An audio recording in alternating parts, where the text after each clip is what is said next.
धर्मशाला one day match में भारत की बड़ी हार हुई है। विराट कोहली क्या गए, भारत के सबसे कामयाब कप्तान, सबसे कामयाब बल्लेबाज की गैर मौजूदगी में भारत ने सिर्फ 112 रन बनाए। 7 विकेट से भारत हारा है पहला वनडे मैच। इस हार से संपूर्ण भारत सहम चुका था। विराट की अनुपस्थिति में भारत की यह दुर्दशा असहनीय थी।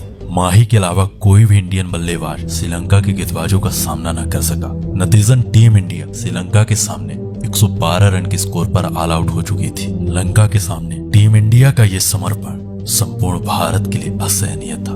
ऐसे में सवाल उठता है कप्तान रोहित और रोहित की कप्तानी पर। रोहित शर्मा की कप्तानी में टीम इंडिया अपना दम दिखाएगी, धर्मशाला में अच्छा प्रदर्शन करेगी। ऐसा हुआ नहीं। टीम इंडिया की बल्लेबाजी पूरी तरीके से धराशायी हो गई। टीम इंडिया के लिए यह सीरीज अब अपने ही घर में दांव पर लगी थी। माही के अलावा सभी बल्लेबाज लंका के उस जाल में फंस चुके थे। ऐसे में पलटवार होता है तो डिस्ट्रॉयर हिटमैन। 13 दिसंबर 2017 मोहाली का वो मैदान। पिछले मैच की तरह लंका ने टॉस जीतकर पहले गेंदबाजी करने का फैसला किया। लंका के इरादे साफ थे कि पिछले मैच की तरह इस मैच में भी लंका टीम इंडिया पर आघात करे। इस बार टीम इंडिया को ये सीरीज उनके घर में पराजित करे और इसके लिए सबसे बेहतर मौका था 2017 की ये सीरीज। हिटमैन की कप्तानी में टीम इंडिया अब सीरीज बचाने के इरादे से मैदान पर उतरती है। टीम इंडिया के ये दोनों ओपनर बल्लेबाज अब मैदान पर थे। टीम इंडिया की शुरुआत में ये दोनों बल्लेबाज बेहद संभल कर खेल रहे थे और शुरुआती 5 ओवर में टीम इंडिया के खाते में महज 20 रन थे और अगले 5 ओवर में टीम इंडिया महज 13 रन बना पाती।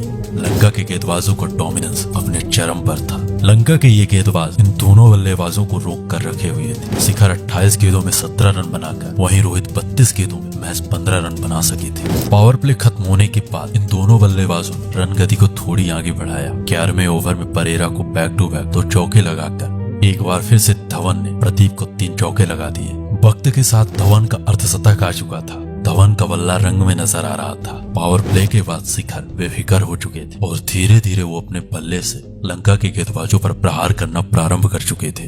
परंतु हिटमैन का बल्ला अभी भी खामोश था। हिटमैन की इस खामोशी से लंका को एहसास हो चुका था, क्योंकि इस बल्ले की खामोशी का नतीजा लंका पहले भी भुगत चुका था। 20 ओवर की समाप्ति तक टीम इंडिया बिना किसी नुकसान के 108 रन बना चुकी थी। 22वें ओवर में शिखर धवन पथिराना की इस बॉल पर नेहरू को अपना गैस दे बैठते हैं। धवन लगभग अपना काम कर चुके थे, परंतु रोहित अभी भी मैदान में जमे हुए थे। विराट की अनुपस्थिति में श्रेयस टीम इंडिया का नंबर 3 संभाल रहे थे। श्रेयस की एंट्री होती है। श्रेयस ने भी हिटमैन के साथ टीम इंडिया की इस पारी को आगे बढ़ाया। 24वें ओवर में इस 1 रन के साथ हिटमैन का अर्धशतक आता है। विराट की अनुपस्थिति में हिटमैन उम्मीद के मुताबिक बल्लेबाजी कर रहे थे। अब 30 ओवर का खेल खत्म हो चुका था। शिखर के आउट हो जाने के बाद श्रेयस हिटमैन का बखूबी साथ निभा रहे थे। अगले 10 ओवर तक ये दोनों बल्लेबाज अपनी पारी को धीरे धीरे आगे बढ़ा रहे थे। मैच के 40वें ओवर में पथिराना की इस बॉल पर 1 रन के साथ हिटमैन ने अपना शतक पूरा किया। इस 1 रन की मदद से हिटमैन का 16वां शतक आ चुका था। 115 गेंदों में ये शतक बतौर कप्तान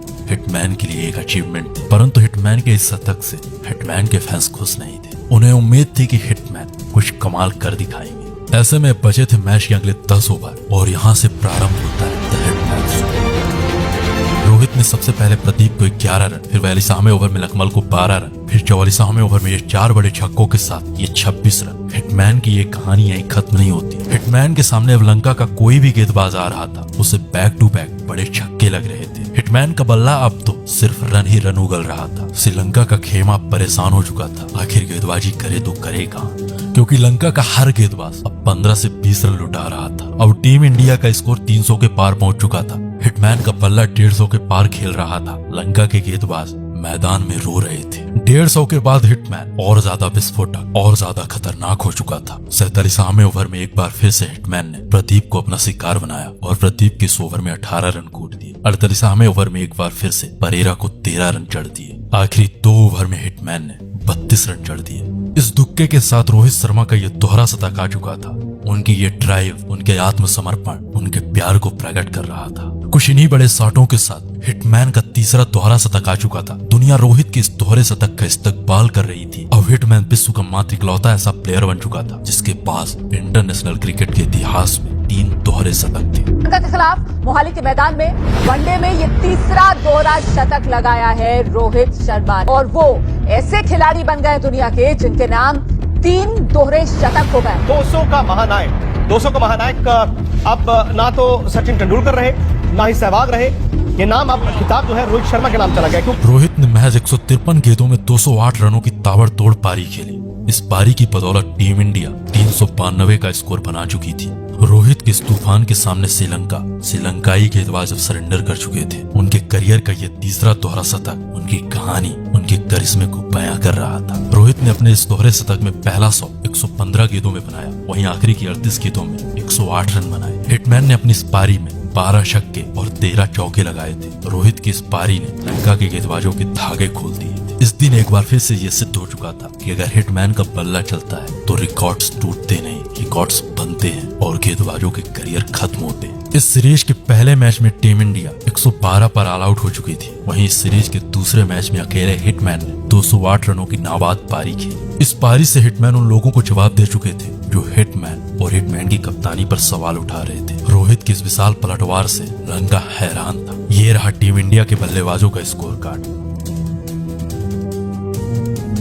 और लंका के सामने 392 रनों की चुनौती थी। ये चुनौती लंका के लिए आसान नहीं होने वाली थी, परंतु लंका को उम्मीद थी अपने टीम, अपने बल्लेबाजों से। परंतु लंका के ये ओपनर्स कुछ खास कमाल ना कर सके और मैच के चौथे ओवर में लंका की टीम अपना पहला विकेट खो देती। 8वें ओवर में एक बार फिर से जसप्रीत बुमराह ने लंका के दूसरे ओपनर को पवेलियन की राह दिखा दी। पावर प्ले अब खत्म हो चुका था। लंका के खाते में 41 रन थे। अब यहाँ से लंका को कोई करिश्मा ही ये मैच जिता सकता था। लगातार अपने विकेट खो रही लंका अब 25 ओवर में सिर्फ 124 रन बना सकी थी। Required run rate current run rate से दुगना हो चुका था। एक एक करके लंका के सभी बल्लेबाज घुटने टेक रहे थे, परंतु एंजोला मैथ्यूज का बल्ला अभी भी भारतीय गेंदबाजों का सामना कर रहा था। लंका की पारी अब खत्म हो चुकी थी और लंका की ये पूरी टीम 251 रन बना पाती है। लंका को 141 रनों की एक बड़ी हार का सामना करना पड़ा। एंजोला मैथ्यूज के अलावा कोई दूसरा बल्लेबाज टीम इंडिया के गेंदबाजों का सामना न कर सका। ये रहा लंका के बल्लेबाजों का स्कोर कार्ड